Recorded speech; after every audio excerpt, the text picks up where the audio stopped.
तो hello everyone, आ गए हमारे लास्ट लेक्चर के साथ फर्स्ट चैप्टर के। ठीक है, तो लास्ट लेक्चर में मैंने आपको एंगल्स के बारे में कुछ बताया था कि एंगल्स 4 टाइप्स के, उनकी यूनिट्स थी, उनका कन्वर्जन बताया था। ठीक है, और हमने क्या पढ़ लिया था इसके अलावा? मेरे ख्याल से यही कुछ किया था एग्जैक्टली, मेरे को ध्यान नहीं था। एंगल्स के बारे में कुछ बताया था और कुछ 1-2 चीज़ें और बताई थी वो। ठीक है, तो अब आगे लास्ट जो है हमारा पैरेलैक्स मेथड, डिस्टेंस की यूनिट्स बताई थी मैंने ना, कि स्मॉल डिस्टेंस को कैसे कैलकुलेट करते हैं। तो बताया था मिली, माइक्रो, पिको, एंगस्ट्रॉम, ठीक है, फेर्मी, ये सब बताया था। और जो बिग डिस्टेंस है उनको मैंने बताया था लाइट ईयर में, या एस्ट्रोनॉमिकल यूनिट AU में, या पारसेक में, वो बताया भी था कैसे निकलते हैं। ठीक है, तो ये मैंने बता दिया था। अब जो नेक्स्ट है वो है हमारा पैरेलैक्स मेथड। पैरेलैक्स मेथड से पहले हेडिंग डाल दो, how to calculate the distance. 2 method होता है, एक तो डायरेक्ट मेथड, ठीक है, और एक होता है इनडायरेक्ट मेथड।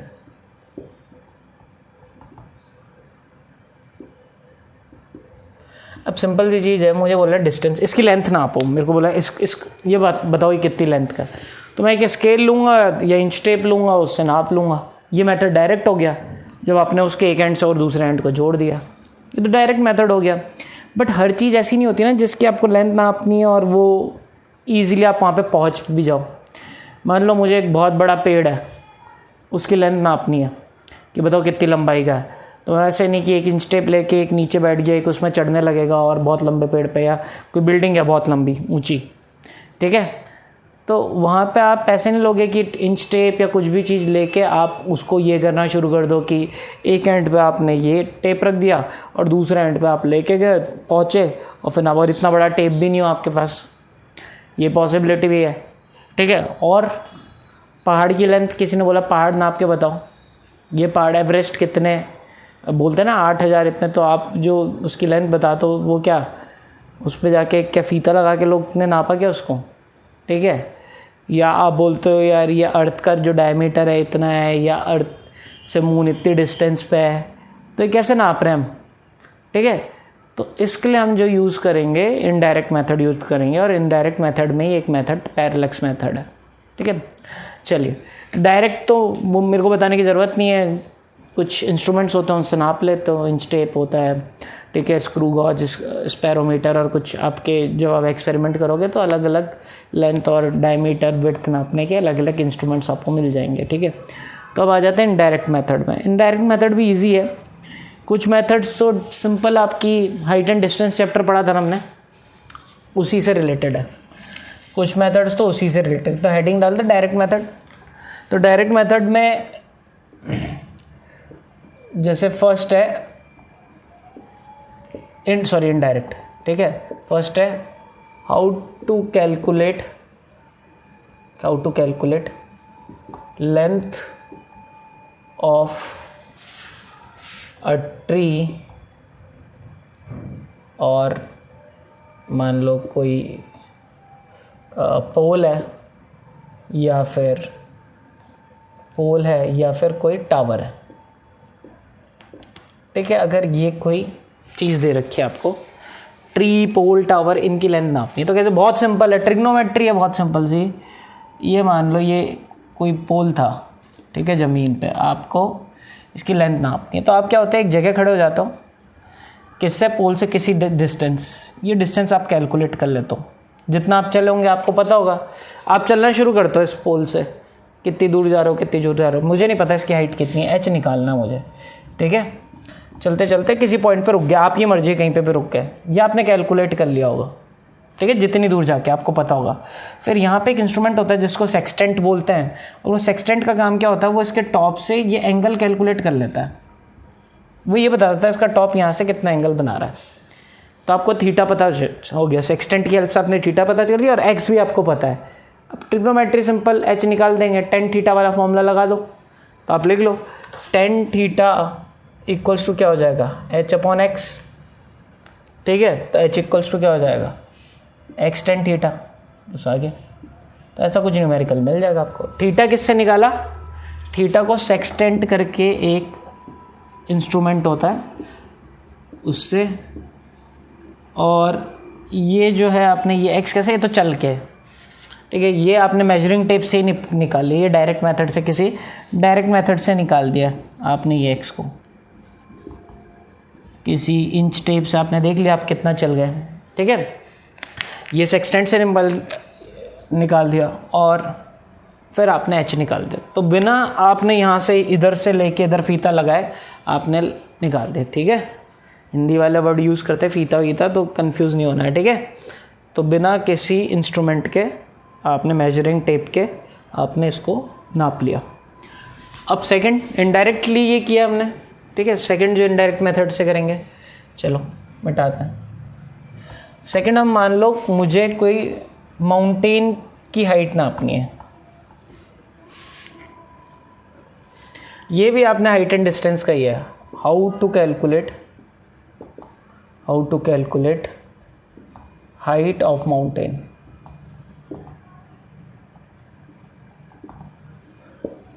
अब माउंटेन के साथ दिक्कत यह है कि जो माउंटेन है थोड़ा आगे भी है, पीछे भी होगा, पीछे से हमको कोई मतलब नहीं है, ऐसा ये माउंटेन है हमारा और मुझे ये हाइट नापनी है। अब दिक्कत ये है कि मैं यहाँ से चलूँगा तो मुझे तो पता ही नहीं चलेगा ना कि भाई वो एक्स जो लेते हैं वो तो यहाँ से लेते हैं, बट यहाँ तो मैं नाप ही नहीं सकता ना ये अंदर वाली डिस्टेंस कितनी है। दिक्कत ये है ना यहाँ पे, ये मुझे नहीं पता कि भाई ये कितना है, ठीक है। वहाँ तो मैं चल गया नाप लिया था मैंने। तो देखो इसमें क्या करते हैं, ध्यान देना यहाँ पे, आप क्या करते हो, इधर खड़े हो तो पहले एक पॉइंट पे ए, इस पॉइंट पे खड़े थे, सेक्सटेंट से ये एंगल नाप लिया आपने, ठीक है। मान लो आपने θ1 नाप लिया, ठीक है। फिर थोड़ा सा आगे चले आप, कितनी डिस्टेंस, कुछ एक्स डिस्टेंस। अब ये तो नाप सकते हो ना कितनी आगे चले होंगे, ठीक है। एक्स डिस्टेंस आगे चलते हो और एक्स डिस्टेंस आगे चलने के बाद फिर सेक्सटेंट की हेल्प से एंगल नाप लेते हो कि भाई अभी टिप कितना एंगल बना रहा है, θ2। ये समझ में आ गया। ये दोनों एंगल सेक्सटेंट की हेल्प से नाप लिए, एक्स डिस्टेंस आप चल लिए, ठीक है। अब तो क्वेश्चन बड़ा ईजी है। अब यहाँ से यहाँ की डिस्टेंस को आप क्या मान लो, कुछ नाम दे दो। मान लो मैंने कुछ नाम दे दिया, वाई दे दिया। वाई बाद में कट जाएगा, ठीक है, वाई बाद में कट जाएगा। अब देखो मैं निकाल रहा हूँ यहाँ पे, मैं इसको मिटा रहा हूँ और सॉल्व करता हूँ यहाँ पे, ठीक है। डायग्राम आपका बन चुका होगा। चलो तो पहले निकालता हूँ मैं क्या, cot θ2, cot θ2। बताओ cot क्या होता है, cot ही क्यों लिया, 10 भी ले सकते थे बट मैंने cot ले लिया है ना, और फॉर्मूला भी इसी का याद रख लेना। cot क्या होता है, बेस अपॉन हाइपोटेनस। बेस कितना है cot θ2 में, y, और हाइपोटेनस कितना है, h, ठीक है। cot θ2 क्या हो गया, y अपॉन h। और दूसरा मैंने ले लिया cot θ1। अच्छा cot θ1 कितना हो जाएगा, तो बेस कितना है, x plus y upon h। ये हो गया मेरा 2 और ये हो गया 1। मैं कर देता हूँ 2 - 1, 2 में से 1 को माइनस कर देता हूँ, ठीक है। चलो तो क्या हो जाएगा, लेफ्ट हैंड साइड तो हो जाएगा cot θ1 माइनस cot θ2, और राइट साइड क्या हो जाएगा, y x plus y upon h minus y upon h, ठीक है। बताओ लेफ्ट हैंड साइड क्या हो जाएगा, cot θ1 माइनस cot θ2, और यहाँ क्या हो जाएगा, h एलसीएम हो जाएगा, x plus y minus y, तो y से y कट गया, कितना आ गया, cot θ1 minus cot θ2 equals to x upon h। मुझे क्या निकालना था, h, तो h इक्वल्स टू क्या आ गया, x upon cot θ1 minus cot θ2। तो ये फॉर्मूला आ गया। आपको तो फॉर्मूला याद करना है फाइनली, हाइट निकालना था भाई। इसमें x तो मुझे पता है ना मैं कितना चला, ये दोनों एंगल भी पता है मुझे, ठीक है। तो इनडायरेक्टली मैंने निकाल दिया। इसमें मेरे को वो वाली दिक्कत भी नहीं हुई कि वो चल के, ये मैं बिल्डिंग के साथ भी लगा सकता हूँ ये फॉर्मूला तो, बट बिल्डिंग में मेरे को फिर 2 एंगल नापने पड़ेंगे, ठीक है। उस पिछले वाले केस में सिर्फ एक ही एंगल नापने से काम हो जा रहा था। ये फॉर्मूला ऐसा नहीं कि बिल्डिंग के साथ या ट्री के साथ नहीं लगा सकता, ये वहाँ पे भी लगा सकता हूँ, बट उधर तो क्या मैं चल लिया था, एक ही एंगल में काम हो गया था। यहाँ 2 क्यों लगाने पड़ रहे हैं, क्योंकि भाई दिक्कत है, ये वाली वाई को रिमूव करना था ना इनको, तो y तो रिमूव हो गया, कोई मतलब ही नहीं था कि यहाँ से यहाँ कितनी डिस्टेंस थी। ठीक है, समझ में आ गया। तो ये 2 मेथड हमारे हो गए। अब जो तीसरा इनडायरेक्ट मेथड है वो निकालना है हमको। अगर प्लैनेट्स की डिस्टेंस, कोई प्लैनेट यहाँ से अर्थ से कितनी दूरी पे है, ठीक है, या अर्थ कोई भी मतलब आपका कोई भी प्लैनेट या कोई भी चीज़ कितनी दूरी पे है, तो उसके लिए हम पैरेलैक्स मेथड यूज़ करेंगे। अब पैरेलैक्स मेथड का मेन जो प्रिंसिपल है ना वो ये है कि मान लो एक पॉइंट देखता हूँ मैं, मान लो एक आप निशाना लगाते होंगे, तो एक आंख बंद करके निशाना लगाते हो आप, है ना, ऐसे। मान लो मैं आपको बोला, ये मिटा रहा हूँ मैं, मान लो इधर ध्यान दें, ये मैंने एक पॉइंट रखा है यहाँ पे, मैंने बोला अपनी सिर्फ लेफ्ट आई को बंद करना है, ठीक है, जिनसे बंद हो जाती है एक साथ तो बहुत अच्छी है, ठीक है, और नहीं होती तो फिर हाथ रख ले, ठीक है। तो एक आंख को बंद करके राइट आई से इसको देखना है और इस पेन को रखो, इस पेन को उसके आगे कि वो इस पेन से छुप जाए, ठीक है। आप घर पे भी कर सकते हो ये काम, अभी करना है आपको ये, ठीक है। ये आपके बोर्ड पे सामने पॉइंट रखा होगा, या कोई चीज़ ऐसे छोटी सी बना लो अपने सामने और एक पेन को रखो और उसको उससे छुपा दो, ठीक है। अभी अपनी हाथ को हिलाना मत, छुप गया ना वो, हिलाना मत। बस आपको क्या करना है, अपनी जो राइट आई जो खुली हुई है ना उसको तो बंद कर दो और लेफ्ट आई को खोले। क्या अभी भी छुप रहा है क्या? तो आपको दिखेगा नहीं, छुप नहीं रहा अभी, ठीक है। जब आपने राइट आई से छुपाने की कोशिश की थी तब वो छुप गया था, और लेफ्ट आई से छुपाने की कोशिश की तो नहीं छुप रहा, ठीक है। तो ये क्यों हो रहा है? क्योंकि आपकी दोनों आई के बीच में गैप है। तो किसी चीज़ को आप अगर 2 अलग अलग पोजीशन से देखते हो तो आपका ये वाला अलग एंगल बनाता है, ये वाला अलग। मेरी राइट आई इससे अलग एंगल बना रही होगी और लेफ्ट आई अलग एंगल बना रही होगी। पहले मैंने जो इसको रखा था वो राइट आई से जो एंगल बन रहा था उसके बीच में आ रहा था, इसलिए वो छुप गया। बट लेफ्ट आई से जो मैं देखूंगा तो वो उस एंगल के बीच में नहीं आ रहा, उस लाइन के बीच में नहीं आ रहा है, इसलिए वो दिख रहा है। समझ में आ रहा है? तो मेरी 2 आइज़ की वजह से ये दिक्कत आ रही, ठीक है, समझ में आ रहा है? 2 आइज़ की वजह से। इसी वजह से मैं कभी भी कोशिश करूँगा ना इसको छुपाने की, इस पेन से छुपा नहीं पाऊँगा, क्योंकि अगर मैं लेफ्ट आई से छुपाऊँगा तो राइट आई से दिख जाएगा, और राइट आई से छुपाऊँगा तो लेफ्ट आई से, और बीच में रखूँगा तो थोड़ा थोड़ा दोनों से दिख रहा हो। समझ में आ रहा है? ये वाली सिचुएशन। तो अब हमको दिक्कत ये जो है ना, आपको क्या बताना चाह रहा हूँ मैं कि 2 अलग अलग पोजीशन से आप किसी पॉइंट को देखते हो तो कुछ अलग अलग एंगल्स बनाते हैं, और ये पैरेलैक्स मेथड का रूल है। अब आपको इतना डीप में नहीं जाना है क्योंकि बच्चे बड़े कंफ्यूज होते हैं इसमें, बहुत ज़्यादा डीप में नहीं जाना है, बहुत ईजी तरीके से इसको समझना है। इस मेथड से एक तो हम डिस्टेंस निकालेंगे प्लैनेट्स की जो पास में, मून कितनी दूर है यहाँ से, जुपिटर कितनी दूर है, ये सब निकालना है आपको। और दूसरा जो मेथड, दूसरा तरीका क्या है? दूसरा तरीका है आपका कि आपको एक स्टार की डिस्टेंस निकालनी है। अब स्टार क्या होता है? ज़्यादा दूर होता है, ठीक है। अब देखो क्या सिंपल है, जो मैंने आइस के साथ जो खेल खेला ना, अब मान लो ये हमारा अर्थ है, ये हमारा अर्थ है और ये हमारा प्लेनेट है। अब यही खेल हम इस प्लेनेट को छुपाने की कोशिश करेंगे, ठीक है। अर्थ की 2 पोजीशन है, अब वो 2 पोजीशन आपके ऊपर है। मान लो एक बार तो मैं इधर से देखता हूँ, इस एंड से मैंने इस प्लेनेट को देखा, ठीक है, यहाँ से देख लिया, मान लो यहाँ से देखा तो मैंने देखा ये एंगल, ये एंगल बना रहा। अच्छा, ये एंगल कितना एंगल होगा? तो उसके लिए हम क्या करते हैं, एक स्टार को देखते हैं, एक स्टार। अब जो बहुत दूर चीज़ें होती है ना, देखो ये तो क्या मेरे पास में था, ये तो मेरे बहुत पास में था। तो हुआ क्या, जब ये पास में थी ना, तो जब मैंने पास वाली चीज़ को देखता हूँ ना, अब देखो दूर वाली चीज़ को देखोगे ना तो दोनों चीज़ों से छुप जाएगा। देखो दूर की चीज़ देखोगे ना तो दूर अगर राइट साइड आई से छुप रहा है, लेफ्ट साइड से भी, तो वो ऑलमोस्ट सेम सा रहेगा। बहुत दूर, इन्फिनाइट डिस्टेंस की जो चीज़ होगी ना, जो बहुत दूर होगी, वो आपके दोनों आंखों से डिस्टेंस क्या है, वो उतना ही एंगल बनाएगी। समझ में आ रहा है क्या आपको? भाई देखो, एक चीज़ ये है और एक चीज़ ये है। मैं पूछा ये कितना एंगल बना रही है, तो देखो ये दोनों मिला के कुछ एंगल बना रही है, बड़ा एंगल। जैसे मैं दूर गया तो एंगल कितना हो रहा है, अब ये एंगल छोटा हो गया, और दूर गया तो एंगल और छोटा हो गया। अब कोई इन्फिनाइट डिस्टेंस में होगा तो ये लाइंस कैसी हो जाएंगी, दोनों पैरेलल नहीं हो जाएगी, समझ में आ रहा है क्या? एंगल छोटा होता जाएगा। जब एक पॉइंट जो इन्फिनाइट डिस्टेंस दूर है यहाँ से, तो वहाँ पे ये लाइन क्या हो जाएगी? पैरेलल। समझ में आ रहा है क्या?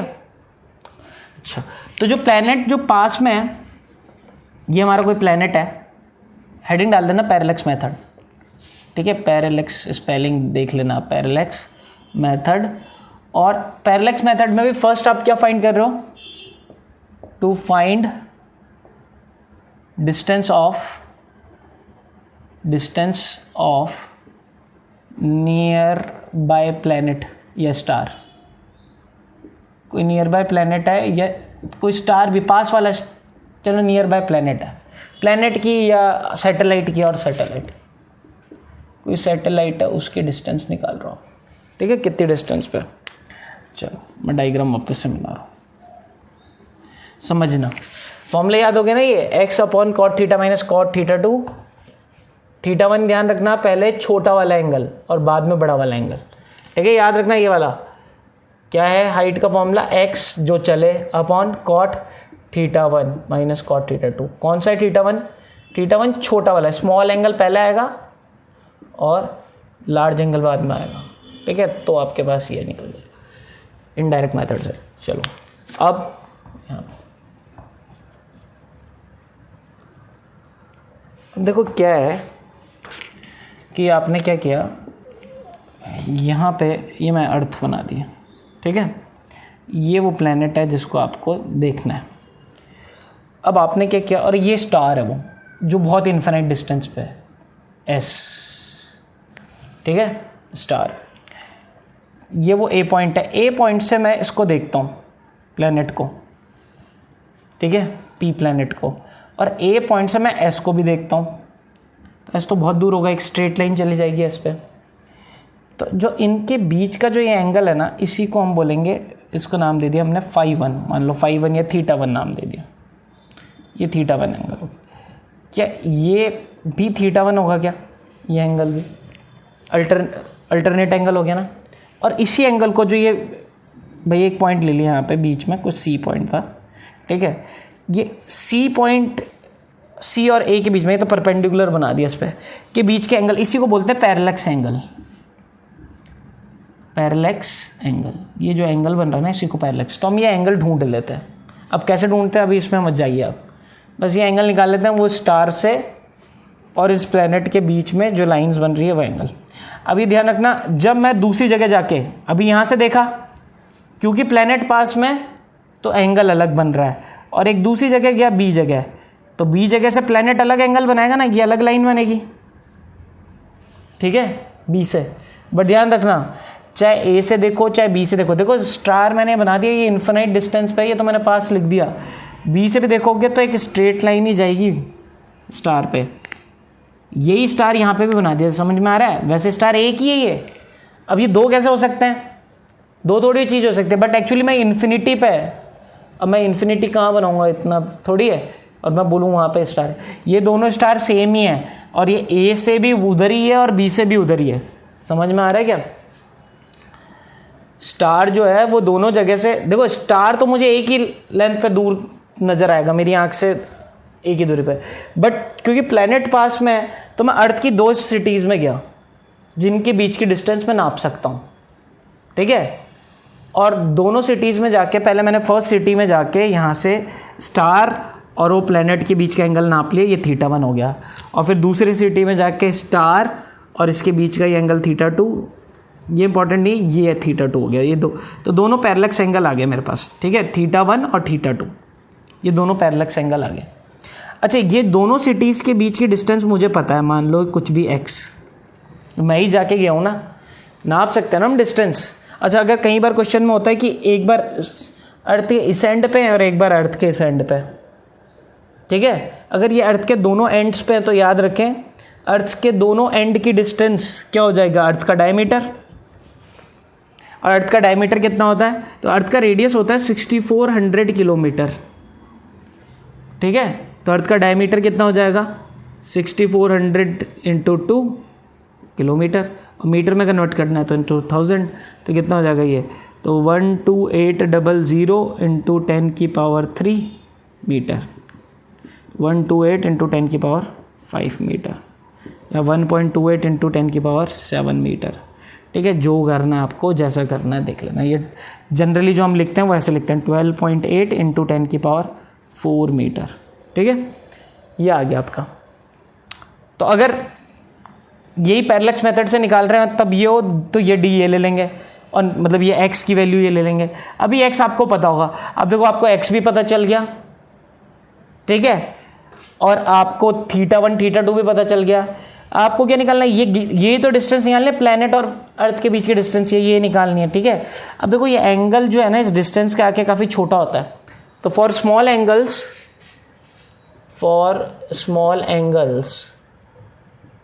ठीक है, एंगल का वैल्यू थीटा की वैल्यू क्या होती है, थीटा की वैल्यू होती है आर्क अपॉन रेडियस, यही बताया था ना मैंने। और रेडियस ही निकालने मुझे, ये डिस्टेंस रेडियस होगी ना भाई, ये तो हो गया आर्क, भाई ये एक बन रहा था कोई यहाँ पे, ये मैं मिटा रहा हूँ, अब देखो यहाँ पे आप लोगों ने बना दी। ये अगर कोई चीज़ बन रही है तो ये हो गया आर्क, ये हो गया रेडियस, ये डिस्टेंस निकालनी है अर्थ और प्लेनेट के बीच में। ये एंगल आपको पता है तो थीटा को क्या लगा सकते हो, आर्क अपॉन रेडियस, और आर्क निकालना है तो आर निकाल लेंगे। चलो बताओ, सिंपल, थीटा दिया हुआ है अपने को कितना, θ1 + θ2। ठीक है, क्वेश्चन में सब गिवन होगा आपको, ये θ1 θ2। आर्क भी आप जो चले आपने दोनों सिटीज के बीच की डिस्टेंस x मान लो, और रेडियस ये r निकालना है। ये r ही यार, ये r नहीं है, रेडियस नहीं निकाल रहे अर्थ की, ये r है, यही डिस्टेंस। ठीक है, इसको मान लो ये r, समझ में आ रहा है। चलो तो बताओ r की वैल्यू क्या होगी, x अपॉन θ1 + θ2। बस बात ये ध्यान रखना, θ1 और θ2 किस में लेना है, रेडियन में। क्वेश्चन में करते टाइम बस यही ध्यान रखना है, x को मीटर में और θ1 θ2 को रेडियन में। वो आपको डिग्री में दिया होगा क्वेश्चन में, या सेकंड्स में दिया होगा, या मिनट्स में दिया होगा, तो कंफ्यूज नहीं होना है, क्योंकि ये छोटे एंगल्स हैं ना, तो सेकंड और मिनट्स में ज़्यादा दिए होते हैं। ठीक है, बहुत दूर होगा तो वो एंगल बड़ा छोटा बनेगा आपका, क्योंकि प्लैनेट्स भी कोई इतना पास नहीं है, वो भी ऑलमोस्ट इन्फिनिटी जितनी डिस्टेंस में, बट इन्फिनिटी नहीं मानेंगे, थोड़ा पहले मानेंगे। तो वो जो एंगल्स बनेंगे ना दोनों सिटीज से, वो ऑलमोस्ट छोटे ही बनेंगे। तो आपको मिनट्स में या सेकंड्स में या डिग्री में भी दिया होगा तो कम डिग्री, 2-3 डिग्री, 5 डिग्री, 3 डिग्री, इतना ही दिया होगा। तो जनरली क्वेश्चन करने में दिक्कत होती है बच्चों को। ठीक है, तो आपको ध्यान रखना कि वो जो कन्वर्जन कराया था इसीलिए कराया था, और रेडियंस में रखना है। कर लेंगे, अभी न्यूमेरिकल कराऊंगा मैं 1-2। फॉर्मूला समझ में आ गया, यही है फॉर्मूला, ये हो गया पैरेलक्स मेथड। बट ये पैरेलक्स मेथड से कौन सी वाली डिस्टेंस निकली है, प्लैनेट की। ठीक है, अब मेरे को स्टार ही निकालना है जो इन्फिनिटी पे है। ठीक है, बट स्टार भी 2 टाइप के होते हैं, एक पास वाले स्टार और एक दूर वाले स्टार। पास वाले स्टार्स को बोलते हैं नियर बाय स्टार, ठीक है, और दूर वाले स्टार को फार स्टार। तो यही काम उसमें भी करेंगे। बट दिक्कत क्या है, स्टार तो अगर मैं इस पोजीशन पे भी जाऊंगा, इस पोजीशन में जाऊंगा तो सेम डिस्टेंस पे होंगे। समझ में आ रहा है। अगर मुझे अर्थ की डिस्टेंस निकालनी है तो मैं अर्थ में अगर 2 पोजीशन पे रहूंगा तो मेरे लिए गड़बड़ हो जाएगी। क्यों गड़बड़ हो जाएगी, क्योंकि भाई स्टार का क्या है कि स्टार तो पैरेलल बना देंगे ना मेरे को, एंगल निकालने के लिए मेरे को पैरेलल नहीं चाहिए। ठीक है, उसके लिए क्या करेंगे अब मैं नेक्स्ट बताऊंगा। ये समझ में आ गया क्या करना है। अर्थ की एक पोजीशन से जाओ, स्टार और प्लेनेट के बीच का एंगल निकाल लो, वो θ1 होगा। देखो कैसे निकला, क्यों निकला, वो दिमाग नहीं लगाना, कई बच्चों के दिमाग में चल रहा होगा कैसे निकाल दिया, कौन सा इंस्ट्रूमेंट यूज़ होता है, अभी उस पर ना जाए, बस अभी निकल गया θ1। फिर दूसरी पोजीशन से भी निकाल दिया θ2। अब θ1 θ2 आ गया, दोनों सिटीज़ के बीच का डिस्टेंस भी पता चल गया। अब आर्क अपॉन रेडियस लगा देना सिंपल, और वो डिस्टेंस निकल जाएगी। ये एस और ये एस एक ही स्टार है, 2 अलग अलग नहीं है। एक ही चीज़ को मैंने अलग अलग लिख रखा है। क्यों, ये इन्फिनिटी में बनेगा, नहीं तो बोर्ड पे नहीं बना पाता, नहीं तो पैरेलल नहीं बनती ना। समझ में आ रहा है, ये समझना पड़ेगा, इतना दिमाग लगाना पड़ेगा आप लोगों को। ठीक है, साइंस लिए तो थोड़ा सा अजम्पशन बनाने पड़ेंगे आप लोगों को। ठीक है, ऐसा नहीं है कि हाँ यार ये कैसे क्यों लिख दिया। ठीक है, अब बहुत सारे अजम्पशंस चलते हैं साइंस में, तो उन्हीं को दिक्कत ज़्यादा होती है जिनका अजम्पशंस क्लियर नहीं होता। ठीक है, चलो तो 1 मिनट रुको, मैं नेक्स्ट वाले से पहले आपको एक बार, चलो ये मिटा देता हूँ मैं। ठीक है, चलो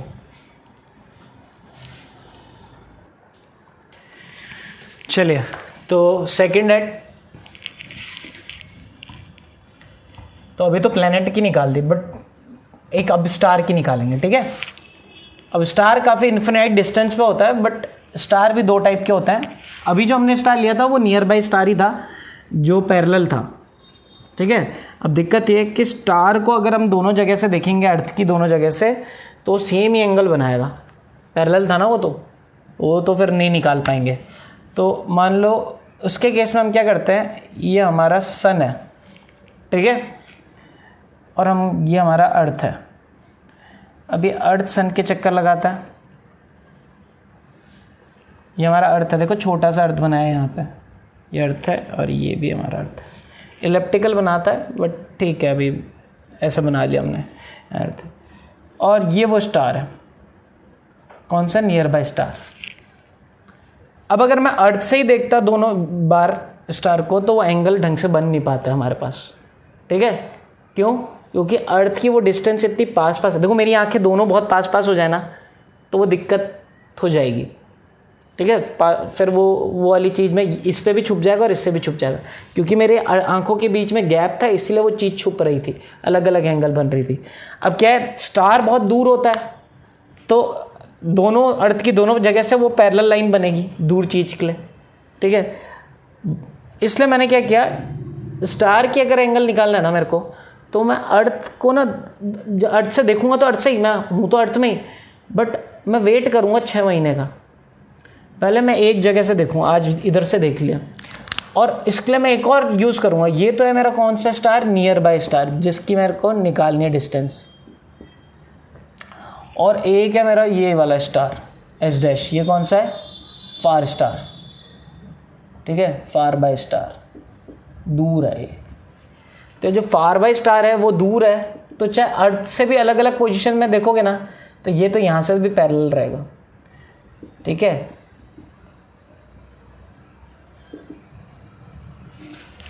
और इस स्टार को अभी हम देख रहे हैं जिसकी डिस्टेंस निकालनी है, और इसने कुछ एंगल बना दिया और इसको हमने नाम दे दिया θ1।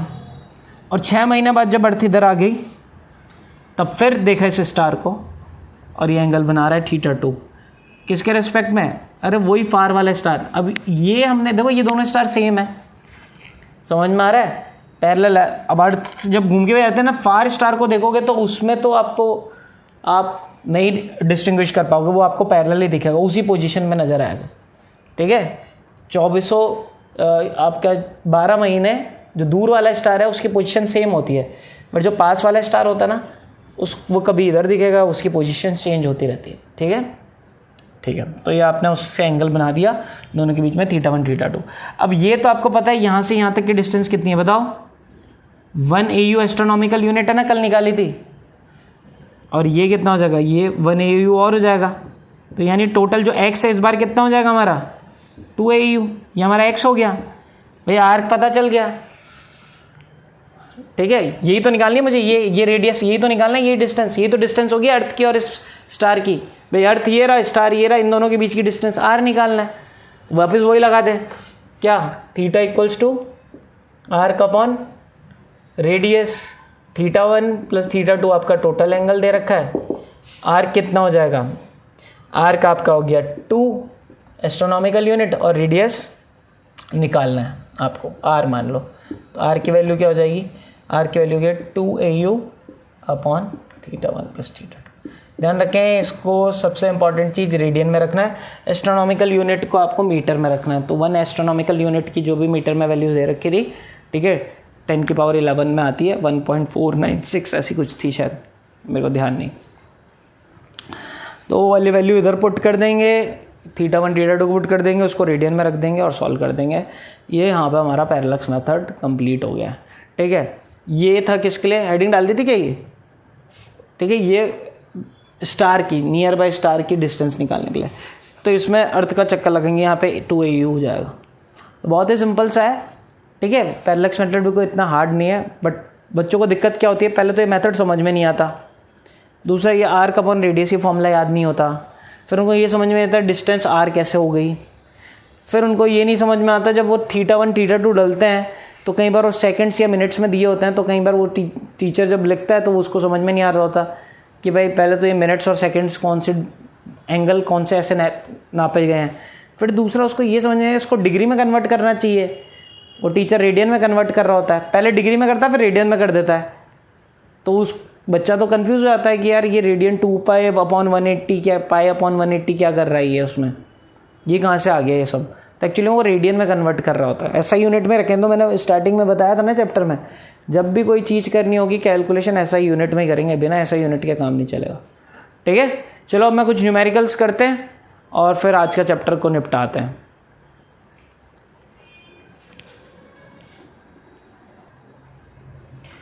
तो ये क्वेश्चन है एनसीईआरटी का, तो आपको बताना है एंगल को, ये एंगल ही दे रखे हैं बट रेडियन में निकालना है इन एंगल्स को। क्या क्या है, पहला पार्ट है 1 डिग्री को, 1 मिनट को और 1 सेकंड को। ठीक है, चलो सॉल्व करते हैं बहुत ही जल्दी। तो पहले तो मैंने शॉर्टकट भी बता रखा है, पहले लॉन्ग कट से कर लेते हैं। मुझे पता है 1 डिग्री 180 डिग्री किसके बराबर होता है, पाई रेडियन के। ठीक है, कितने रेडियन के, पाई रेडियन के। मुझे कितना डिग्री की वैल्यू चाहिए, 1 डिग्री की, नहीं पता तो x क्रॉस मल्टीप्लाई कर दें, तो x into 180 equals to 1 into pi, तो x की वैल्यू क्या हो गई, 1 इंटू पाई अपॉन 180, आंसर आ गया। तो आंसर कितना हो गया, पाई अपॉन 180, 1 इंटू पाई। और मैंने शॉर्टकट भी बताया था, ये तो लॉन्ग मेथड हो गया, कि जब भी आपको कोई भी एंगल डिग्री में दिया हो और उसको रेडियन में कन्वर्ट करना है, जैसे मुझे बोला 30 डिग्री को रेडियन में कन्वर्ट करो, ठीक है, तो क्या करो, पाई अपॉन 180 से मल्टीप्लाई कर दो, तो कितना हो जाएगा, π/6। समझ में आ गया, डिग्री को जब भी रेडियन में कन्वर्ट करना हो π/180 से मल्टीप्लाई कर दो।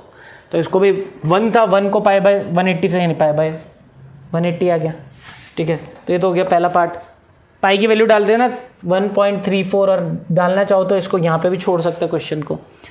अच्छा, सेकंड, तो पहला सेकंड करने से पहले इस 1 मिनट को पहले कन्वर्ट कर दो डिग्री में। तो मुझे पता है भाई लॉन्ग मेथड तो ये था, 1 डिग्री में कितना होता है, 60 मिनट्स।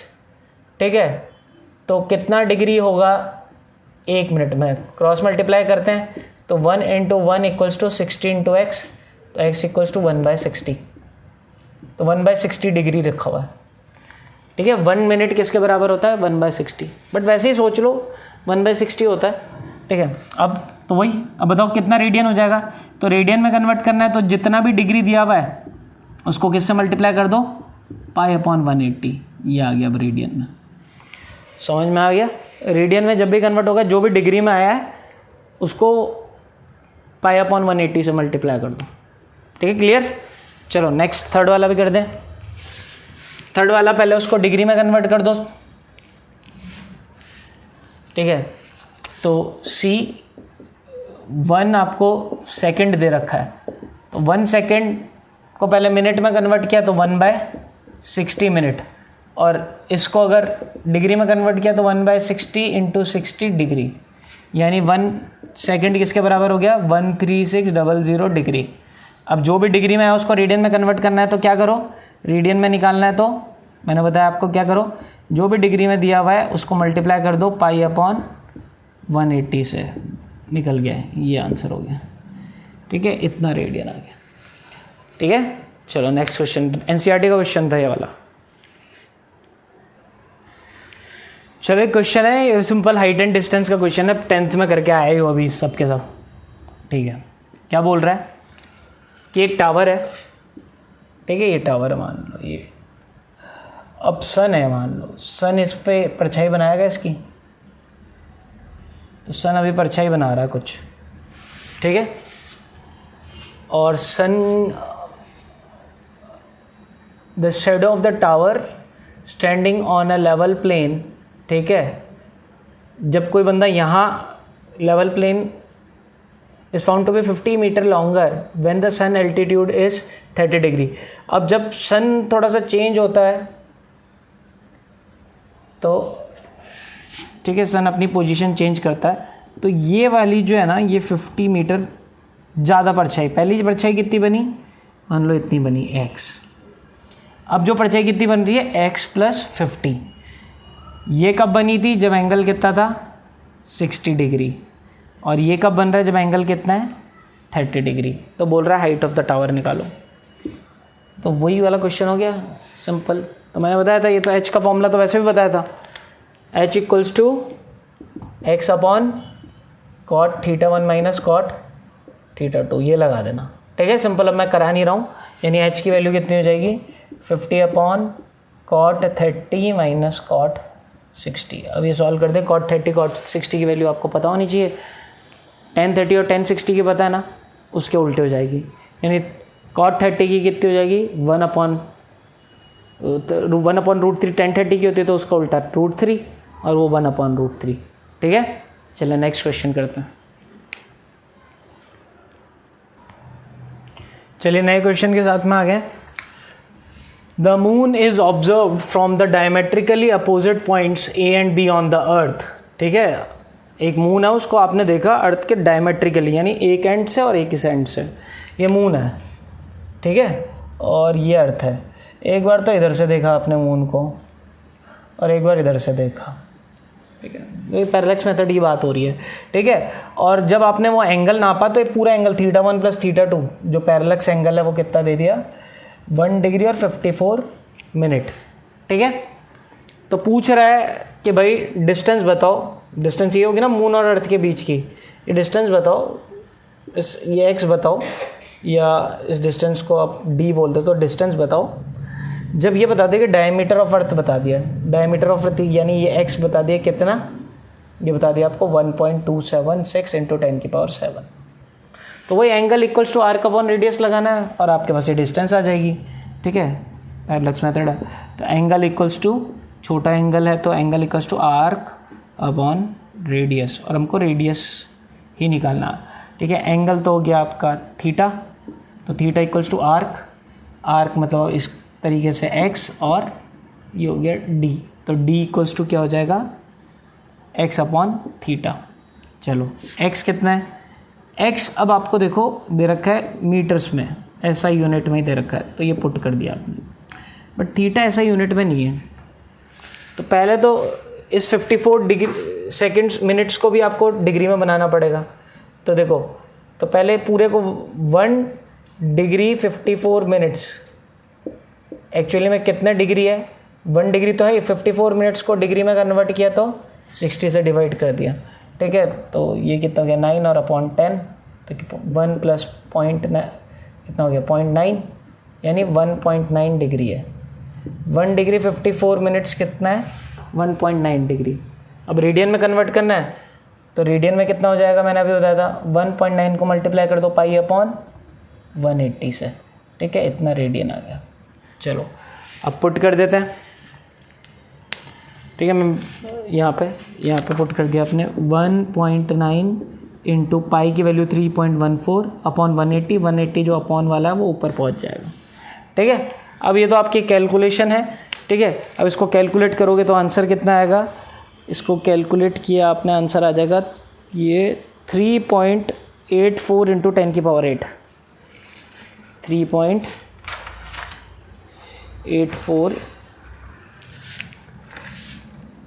3.84 × 10⁸ मीटर, ठीक है। ये कैलकुलेट कर लेना, ऑलमोस्ट इतना आ जाएगा। तो ये डिस्टेंस आ गई अर्थ की और मून की, ऐसे निकालता हम डिस्टेंस। क्लियर, एनसीईआरटी का ही क्वेश्चन था ये, स्कूल में दे देते हैं। पैरेलक्स मेथड का भी क्वेश्चन हो गया आपका। अच्छा, एक टॉपिक लास्ट में आपको बता देता हूँ,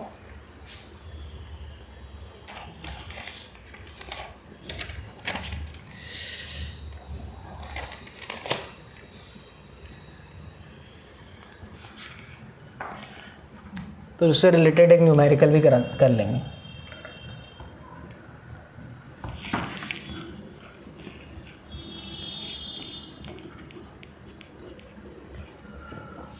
अब देखो, मान लो ये हमारा सन है, ठीक है, और ये अर्थ है। कुछ उल्टा नहीं बना दिया मैंने, अर्थ बड़ा बना दिया, सन छोटा बना दिया। अब भाई हमको तो सन छोटा ही दिखता है ना दूर से, ठीक है। तो अभी हमारे लिए ये ऐसे बना दिया, तो हम अर्थ में कहीं पे खड़े हुए हैं, ठीक है, और हमने सन के दोनों एंड्स को देखा, इस एंड को भी देखा और इस एंड को भी देखा, ठीक है। जो ये एंगल थीटा बना, ये क्या है, ये पूरा डायमीटर है अर्थ सन का। इस डायमीटर को हम बोलते हैं लीनियर डायमीटर, लीनियर डायमीटर, समझ में। और इसको हम क्या बोलते हैं, एंगुलर डायमीटर। मान लो लीनियर डायमीटर को डी नाम दे दिया और एंगुलर डायमीटर को क्या नाम दे दिया हमने, एंगुलर डायमीटर को आपने थीटा नाम दे दिया। तो अगर आपको एंगुलर डायमीटर दे रखा और लीनियर डायमीटर पूछ ले तो आप निकाल सकते हो? हाँ निकाल सकते हो। ये डिस्टेंस तो पता होगी आपको भाई, ये डिस्टेंस किसके बीच में, अर्थ और सन के बीच की है, कितनी बोलते हैं इसको, 1 एस्ट्रोनॉमिकल यूनिट, 1 AMU। मान लो इसको आपने L बोल दिया था। अब बताओ क्या मैं ये लिख सकता हूँ भाई, मेरे को पता है angle equals to arc upon radius. तो एंगल तो कितना है थीटा, आर कितना है डी, और रेडियस कितना है एल। ठीक है, एल की वैल्यू भी आपको पता है। तो मेरे को ये बताओ क्या डी की वैल्यू थीटा इंटू एल हो जाएगी? यानी मैं एक फॉर्मूला लिख रहा हूं, डी क्या है यहाँ पे, लीनियर डायमीटर। लीनियर डायमीटर ये जरूरी नहीं है सन के, किसी भी प्लैनेट का, फिर भी ध्यान रखना लीनियर डायमीटर होता है किसके बराबर, एंगुलर डायमीटर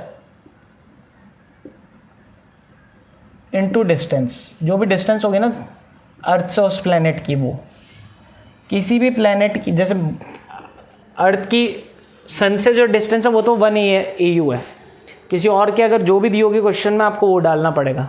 तो लीनियर डायमीटर की वैल्यू होती है एंगुलर डायमीटर इनटू डिस्टेंस। ठीक है, चलो फिर इस पे बेस्ड एक क्वेश्चन लिखा देता हूं मैं आपको।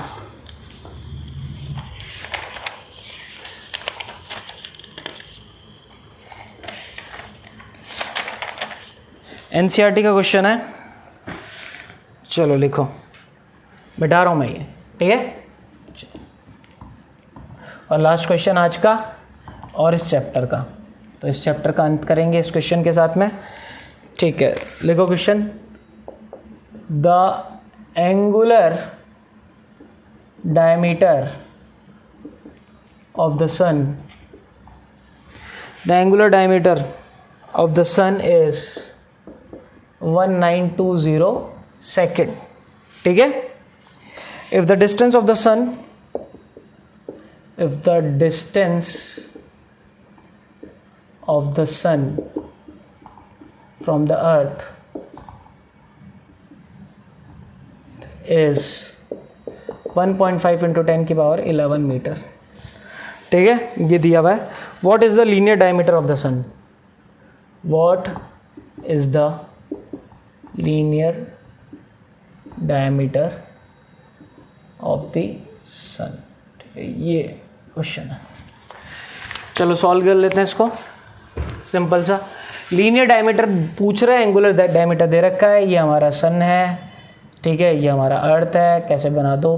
ठीक है, अर्थ, ये सन, सन अभी बड़ा बना दो चाहे तो, ये सन, सन को हमने यहाँ से देखा और यहाँ से देखा, तो हमारे पास ये एंगल थीटा कितना है, एंगुलर डायमीटर कितना आया 1920 सेकेंड्स। अगर मैं इसको मिनट्स में कन्वर्ट करूं तो 1920 अपॉन 60 मिनट्स। डिग्री में कन्वर्ट करूं तो 1920 अपॉन 60 इंटू 60 डिग्री। और अगर मैं इसको रेडियन में कन्वर्ट करूं तो 1920 नीचे लिख लेता हूं, 1920 upon 60 into 60 into pi upon 180 radian, क्योंकि ऐसा यूनिट में चाहिए था मुझे थीटा, अब ऐसा यूनिट में आ गया। ठीक है, तो ये थीटा मिल गया मेरे को। अब मुझे क्या निकालना है, लीनियर डायमीटर निकालना है। अभी मैंने बताया था, ठीक है, लीनियर डायमीटर मतलब ये डी। बताओ फॉर्मूला क्या होता है, ये एल हो गया, ठीक है, और ये थीटा हो गया। तो मैंने बताया था थीटा इक्वल्स टू आर्क यानी डी अपॉन एल, और डी निकालना है तो D equals to theta into L, यानी linear diameter equals to angular diameter into distance between them. तो लीनियर डायमीटर निकालना है, एंगुलर डायमीटर कितना है 1920 into pi upon 60 into 60 into 180, और एल कितना है 1.5 इंटू 10 की पावर 11। ठीक है, सॉल्व कर देंगे। वैल्यू बता देता हूँ मैं आपको, कैलकुलेशन मैं सिखाऊंगा नहीं आपको, मल्टीप्लिकेशन डिवीज़न ये चीज़ें मेरे काम की नहीं है, आपको खुद आना चाहिए। बुक बंद कर दी थी, एक बार बताता हूँ आपको, रुको।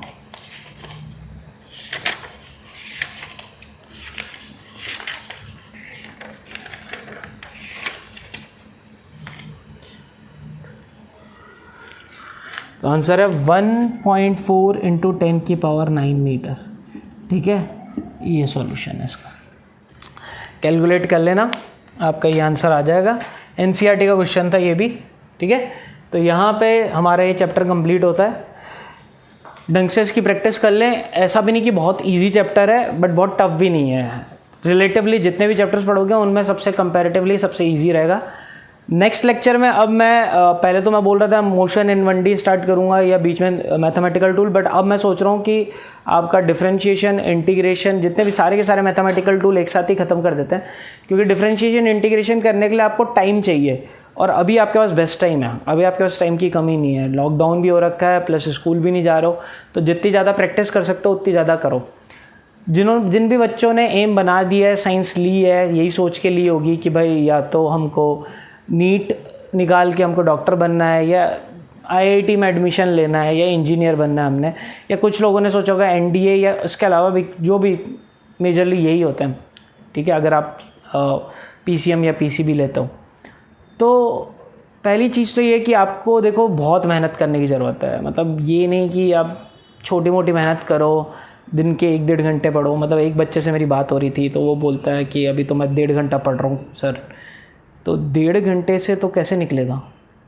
ठीक है, मैंने बोला वीडियोस, बोला सर 3-4 वीडियोस आपके देख लिए, अभी तो मैं वही देख रहा हूँ, कभी कभी कुछ और भी देख लेता हूँ। तो पहले तो देखो, मैं किसी की बुराई नहीं कर रहा कि कुछ और गलत है, बट फॉलो करो आप एक चीज़ को।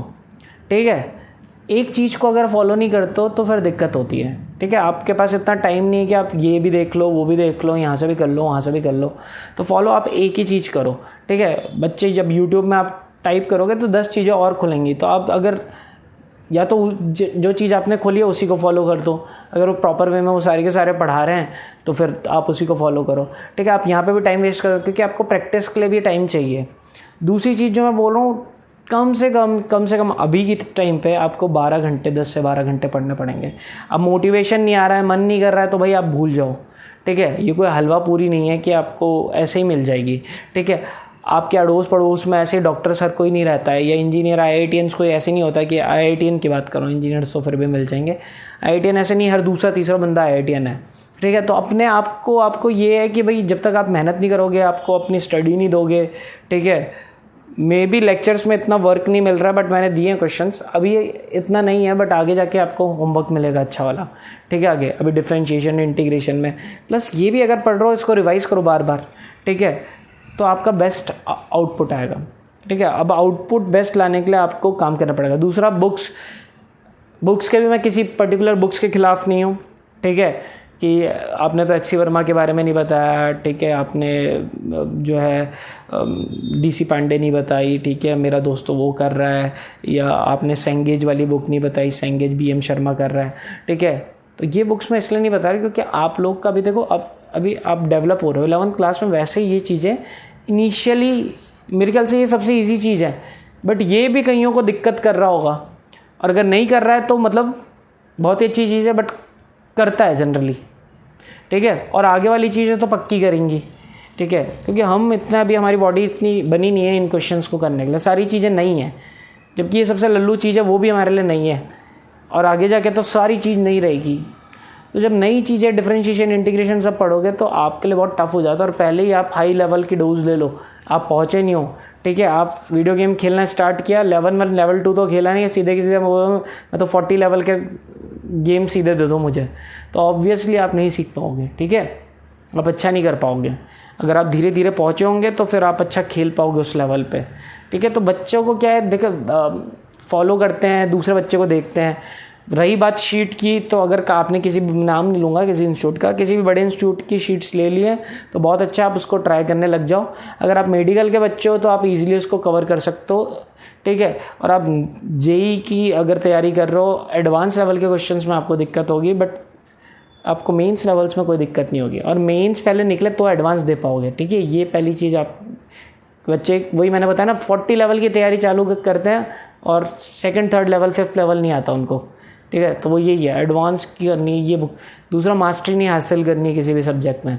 ठीक है, आपको ये नहीं करना है कि भाई एक ही सब्जेक्ट को पढ़ रहे हैं या कोई एक पर्टिकुलर टॉपिक पढ़ रहे हैं, आपको सबको इक्वली टाइम डिस्ट्रीब्यूट करना पड़ेगा। ठीक है। ऑप्शनल को लेके बताऊँ तो ऑप्शनल जितना ईजी ऑप्शनल रहे उतना ही अच्छा है, टफ ऑप्शनल नहीं। आईपी कंप्यूटर साइंस अच्छे हैं, कईयों को ईजी लगते हैं, बढ़िया है, बट उसके लिए आपको टाइम देना पड़ेगा। टाइम दोगे तो वो यहाँ का टाइम आपका जाएगा, ठीक है। तो अगर किसी को बहुत ही अच्छा मतलब ऐसा है कि बचपन से ही बहुत अच्छी कोडिंग सीख रखी है उसने, ठीक है, उसके पाइथन या जावा या सी प्लस प्लस जो भी आती हैं, ठीक है, मुझे अभी एग्जैक्टली पता नहीं, अगर उन लैंग्वेजेस के उसको पहले से मास्टरी है तब तो ठीक है। बट अगर नहीं आती है बट सीखना चाहते हैं, सोच रहे नहीं मुझे तो आईआईटी में जाके सॉफ्टवेयर इंजीनियर बनना है, सिंपल सी चीज़ है, कोई इंपॉर्टेंस नहीं है, 12th तक नहीं भी आएगा कॉलेज में जाके सीख लोगे, ठीक है। मैं खुद सॉफ्टवेयर इंजीनियर हूँ बट मैंने कभी सीखी नहीं 12th तक कि मैंने भी ये लैंग्वेजेस को, इवन मुझे तो कंप्यूटर्स भी ऑपरेट नहीं करना आता था 12th तक, ठीक है, उसके बाद ही सब चीज़ें सीखी है। तो सब सीख लेंगे कॉलेज में, इतना कोई दिक्कत नहीं होता। अभी जो है ना ये पीसीएम ही आएगा, उस कॉलेज में जाने के लिए कॉलेज पहुँचे नहीं और आप तैयारी करो उस कॉलेज में क्या पढ़ाएंगे। सबसे पहले ये तो देखो कि भाई कॉलेज पहुँचने के लिए जो एग्ज़ाम देना है उस पर फोकस करो, ठीक है। तो सिंपल सी चीज़ है, आपको फोकस क्या करना है इन पे। तो जितने भी अगर किसी के भी स्कूल में फिजिकल एजुकेशन है तो सबसे पहले वो फिजिकल एजुकेशन लेने की कोशिश करें।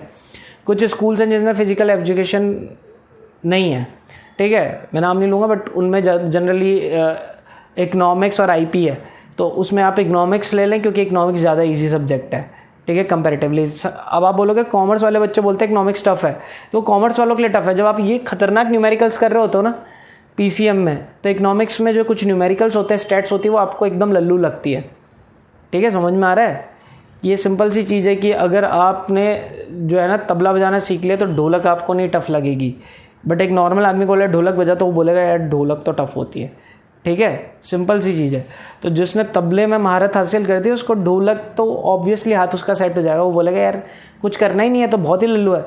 तो जो पीसीएम वाले बच्चे हैं या पीसीबी वाले भी बोलूँ तो उनको इकोनॉमिक्स में इतना दिक्कत नहीं आएगी, क्योंकि इकोनॉमिक्स में उनको कोर्स लगा रही है तो 2 दिन में पढ़ लेंगे और कोई खास न्यूमेरिकल भी नहीं है।